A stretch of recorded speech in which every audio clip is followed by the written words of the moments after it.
Alors, les grands foyers d'attraction de migrants dans le monde, on les connaît bien, c'est les États-Unis d'une part, on peut y ajouter le Canada bien sûr, l'Europe. L'Europe est un grand continent d'immigration, on l'oublie, mais en gros, l'Europe reçoit chaque année à peu près un peu plus d'1 million de migrants non européens, plus un nombre encore plus élevé de migrants européens changeant de pays.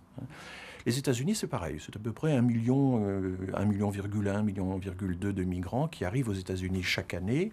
Alors, l'Europe des 27 a 500 millions d'habitants, les États-Unis en ont 315, 320. Donc, proportionnellement, la migration est un peu plus forte aux États-Unis qu'en Europe.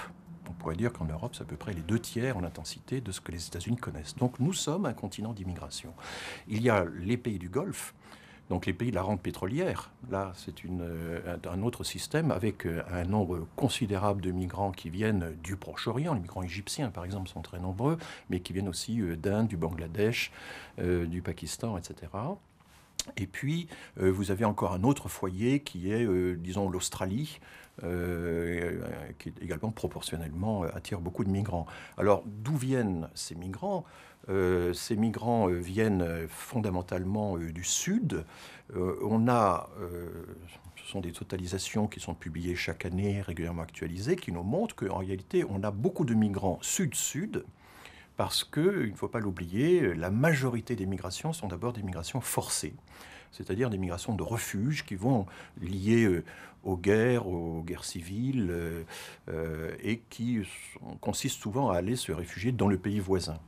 Donc on a à peu près actuellement quelque chose comme 60 millions de personnes qui viennent du Sud et qui vivent actuellement dans un autre pays du Sud. Mais il y a à peu près le même nombre de personnes du Sud qui vivent au Nord, donc c'est la migration à laquelle on songe le plus souvent. La migration Nord-Nord, en comparaison, est très réduite. Euh, et la migration du Nord vers le Sud est vraiment très faible. Il y a très peu d'Européens, par exemple, qui migrent dans les pays du Sud, et ça c'est une constante d'ailleurs. Déjà au temps de la colonisation, le pourcentage d'Européens qui allaient migrer dans les pays du Sud était extrêmement faible. On sait maintenant qu'il y avait par exemple 0,1% seulement de la population dans les Indes, dans l'Indochine, etc., qui était composée d'Européens. Il y a un taux d'encadrement qui était très faible. Quelques colonies de peuplement, comme l'Algérie, mais l'Algérie a été peuplée seulement pour moitié par des Français. On a dû faire appel à des Espagnols, des Valenciens, des gens des Baléares d'ailleurs. La France n'a pas beaucoup contribué aux colonisations de peuplement finalement, et nous ne sommes pas allés non plus vers l'Amérique. Donc vous voyez, au total, les migrations sont quand même très localisées sud-sud et sud vers le nord. Un premier constat des recherches vraiment systématiques, c'est que ce ne sont pas les plus pauvres d'entre les pauvres qui migrent. Il faut quand même un certain niveau de ressources pour tenter l'aventure. Cette aventure est coûteuse, pas nécessairement en termes de transport, mais il y a aussi le coût de l'information, euh, bon, il y a tous les arrachements à toutes les choses auxquelles on est attaché, hein, puisque, comme je vous le disais, il y a seulement 3% de la population mondiale qui a migré. Ça veut dire que nous avons 1000 raisons de ne pas migrer et quelques bonnes raisons de migrer, hein.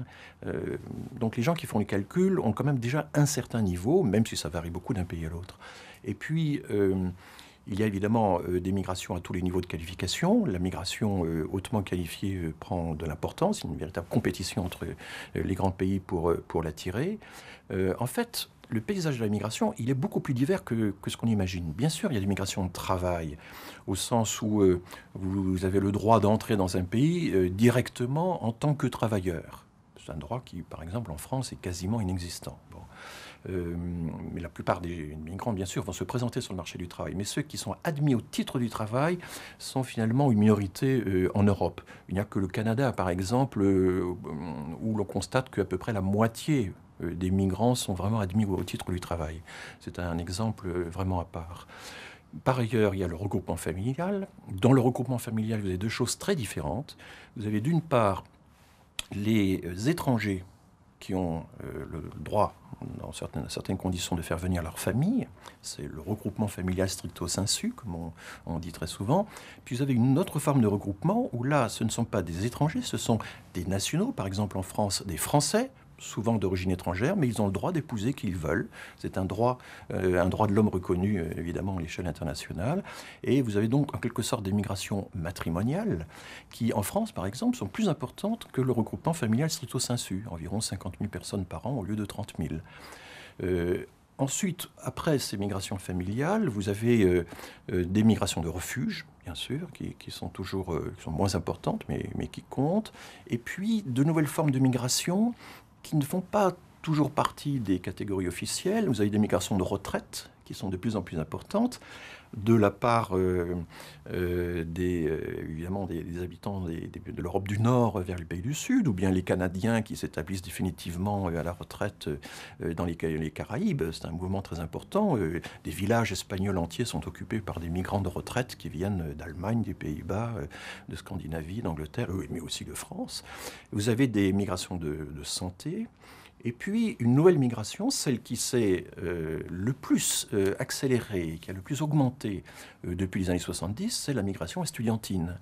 Le nombre d'étudiants qui passent au moins un an à l'étranger, c'est ça le critère, a été multiplié par 5 depuis les années 70.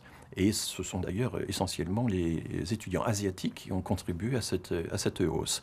Donc vous voyez, le paysage est très diversifié et souvent on a l'image, on voit ça un peu par exemple dans les caricatures de Plantu, le Malien avec son bonnet dans le Sahel comme représentant typique du migrant. Mais en fait, le paysage migratoire est beaucoup plus diversifié que ça.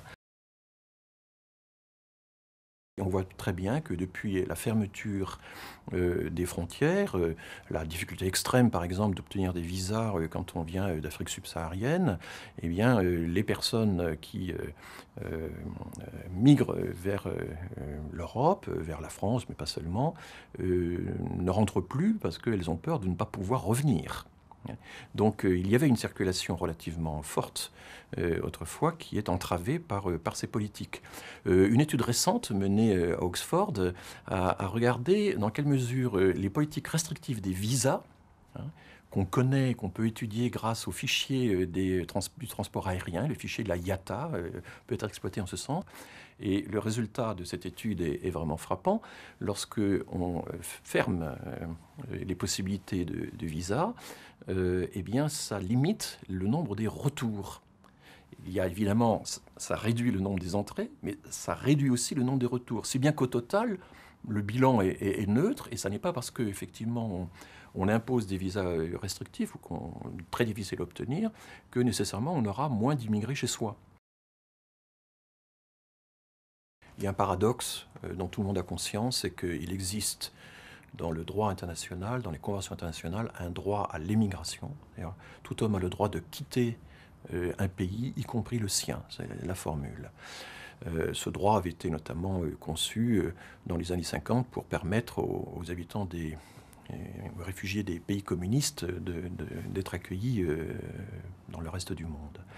Mais il n'existe pas la réciproque, c'est-à-dire un droit à migrer, un droit à immigrer, un droit à entrer dans un pays étranger. Alors le premier homme à avoir défini le droit de quitter son pays, c'est Grotius, qui est le grand légiste néerlandais au XVIIe siècle. Et puis Rousseau aussi dit dans le contrat social que tout homme a le droit de quitter son pays. Il approuve cette innovation de Grotius. Il dit mais quand même, il faut aussi avoir le droit de pouvoir protester pour changer les lois dans son propre pays. Donc exit, mais voice, donner de la voix, c'est quand même un droit également important. Et puis il ne faut pas déserter. Voilà. Donc on contrôle le droit de sortie, mais le droit de sortie finalement c'est libéré, et le droit d'entrée par contre n'existe pas. Un juriste belge a représenté cette situation asymétrique, un droit de quitter son pays sans avoir les droits équivalents d'entrer dans un autre pays, en reprenant le titre du film d'Angelopoulos, Le pas suspendu de la cigogne. Je suis là, au-dessus de la frontière, j'ai le droit de lever le pied, de quitter mon pays, mais je ne peux pas le reposer de l'autre côté de la frontière. Et ce paradoxe, c'est évidemment le paradoxe qui résume un très grand nombre de problèmes de la migration. Il il y a le souverainisme, c'est-à-dire la volonté des nations de conserver un droit souverain sur la décision à prendre, qui dois-je accepter. Alors en fait, ce souverainisme est souvent mal formulé.